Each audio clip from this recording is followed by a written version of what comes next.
पाकिस्तान में इस वक्त गैर मामूली हालात हैं और इस वक्त सुप्रीम कोर्ट ऑफ पाकिस्तान में एक गैर मामूली केस ज़ेर समाअत है।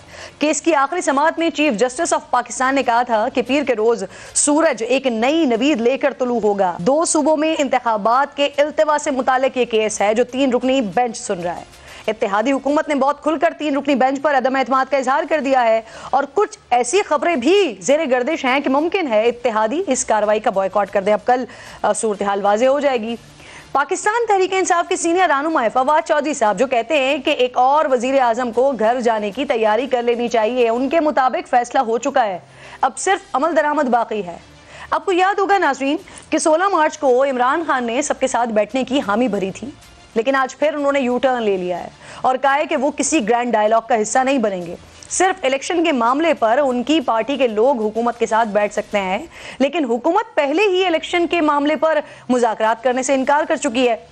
खान साहब ने इल्ज़ाम दोहराया है कि उनकी हुकूमत बाजवा ने गिराई है और अब तक पॉलिसी में कोई तब्दीली नहीं आई है।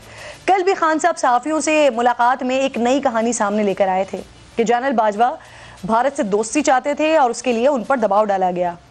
इसके भी कुछ हकाइक ज़रा आपके सामने रखते हैं। न जाने क्यों खान साहब के हर दावे पर खुद उनका माजी ही सवाल उठा देता है। जनरल बाजवा भारत से दोस्ती चाहते थे, ये बात कहते हुए खान साहब आप ये कैसे भूल गए कि आप तो खुद नरेंद्र मोदी के फैन थे, उसे इंतखाबात में जीतने की दुआएं करते थे आप।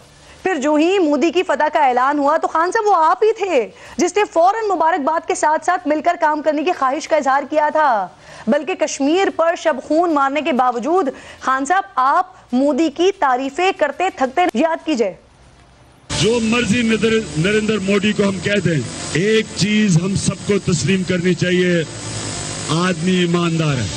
हमें अपने हमसाये से सीखना चाहिए, जो उसने अपने लोगों के लिए बेहतरी की है वो हमें तस्लीम करनी चाहिए। ये सफल अमल ये नरेंद्र मोदी, इसकी कितनी बार प्रॉपर्टीज है। मैं आज हिंदुस्तान को दाद देता हूँ, इन्होंने हमेशा आजाद फॉरेन पॉलिसी रखी। हिंदुस्तान की पॉलिसी अपने लोगों की बेहतरी के लिए है। तो प्रोग्राम में इन तमाम मौज़ूआत पर बात करने के लिए आज हमने ज़हमत दी है अताउल्लाह तारड़ साहब, जो कि वज़ीर आज़म के मामले खुसूसी हैं। बहुत शुक्रिया। अस्सलाम वालेकुम। अमीर अब्बास साहब भी मुझे ज्वाइन करेंगे, सीनियर एनालिस्ट हैं, और उसके साथ साथ जस्टिस रिटायर्ड शाइख उस्मानी साहब भी साथ मौजूद होंगे जो कानूनी मामला चल रहे हैं इस पर बात करने के लिए। सबसे पहले तो अता साहब आपसे बात का आगाज़ करते हैं।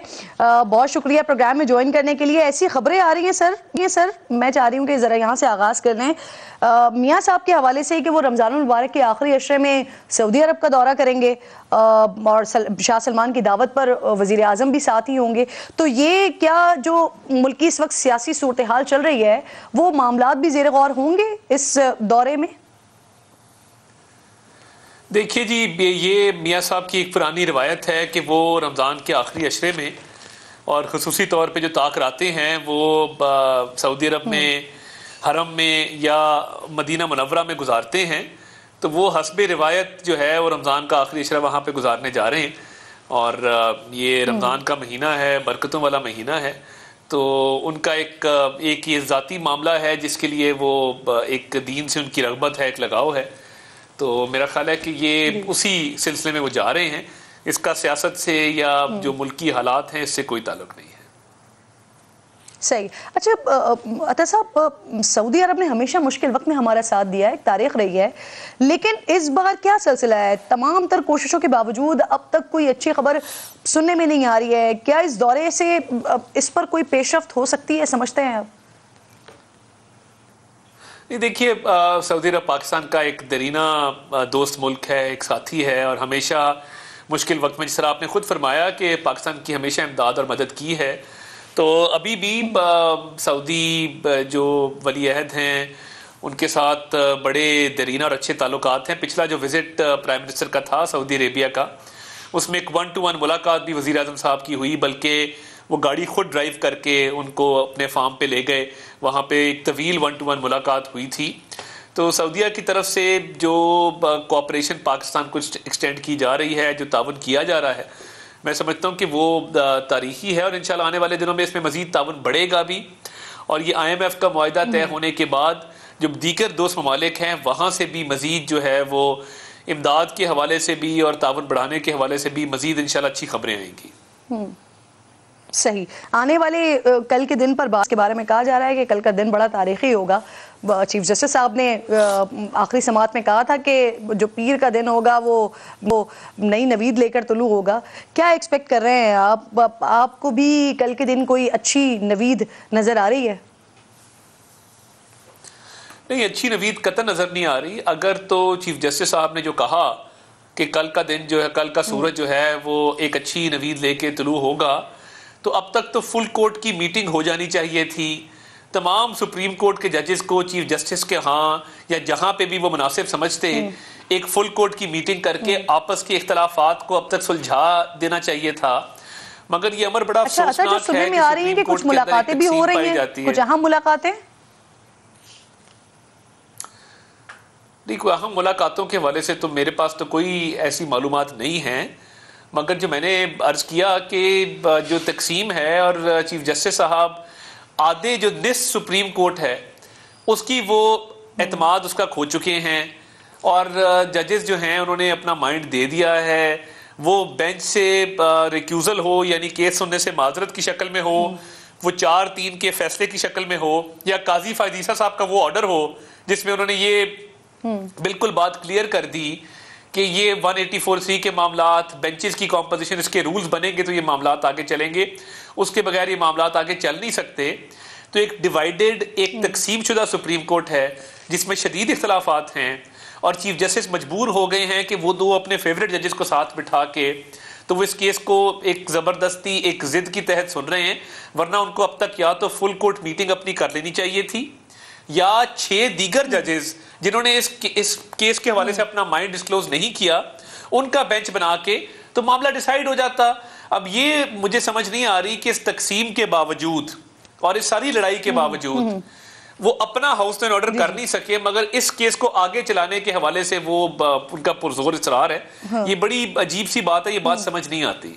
अतः मुझे एक सवाल करने की इजाजत दीजिएगा। अब यही वो चीफ जस्टिस नहीं थे जिन्होंने कासिम सूरी की रूलिंग के हवाले से फैसला दिया था और जिसको आप लोगों ने बड़ा वेलकम किया था? नहीं, वो कोई एहसान नहीं किया था, उन्होंने फेवर नहीं की थी।